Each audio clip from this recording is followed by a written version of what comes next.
හොඳයි යාළුවනේ අපි අද ඔයගොල්ලෝ කියලා දෙන්න හදන්නේ ඔයාලා ගාව තියෙන වැඩ කරන්නේ නැති pen drive සහ SD card portable hard disk වගේ ලේසියම හදාගන්න කොහොමද කියලා. ඉතින් මුලින්ම ඔයාගේ වැඩ කරන්නේ නැති pen drive එක PC එකට plug කරගන්න. ඊට පස්සේ මගේ වැඩ කරන්නේ pen එකක් තියෙන 32GB pen එක. ඒක වැඩ කරන්නේ නැහැ. බලමු මේක හදාගන්න කොහොමද කියලා. ඔයා empty command prompt එක open කරගන්න ඉස්සෙල්ලා open කරාම ඔයාලා caps lock එකෙන් ගන්න disk part කියලා ඊට පස්සේ ඔයාලගේ user account control එක message එකක් එනවා yes no කරන්න. ඉතින් yes දෙන්න.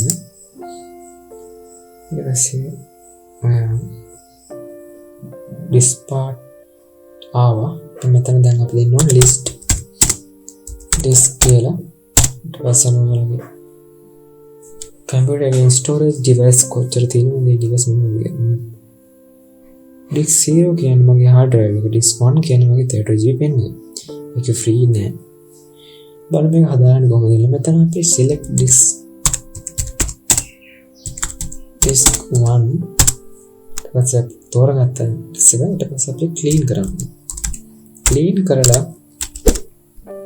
ඊට පස්සේ අපි ඒක clean කරගත්තා. දැන් අපි create කරමු partition එක. create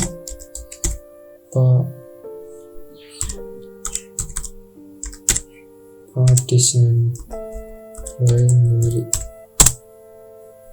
හරි.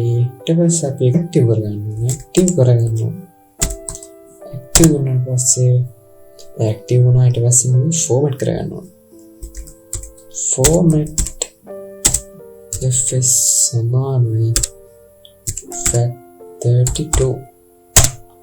ඊට පස්සේ percentage එක කරනවා ඒක format වෙන්නේ. ඊට පස්සේ ඔයාලගේ එතන percentage එක complete වුණාන් පස්සේ මෙතන export successfully format the volume කියලා කෙනෙක්ට පස්සේ මෙතන exit කියලා දාන්න. enter කරලා බලමු කියලා අපි pen එක වැඩ කරනවා කියලා.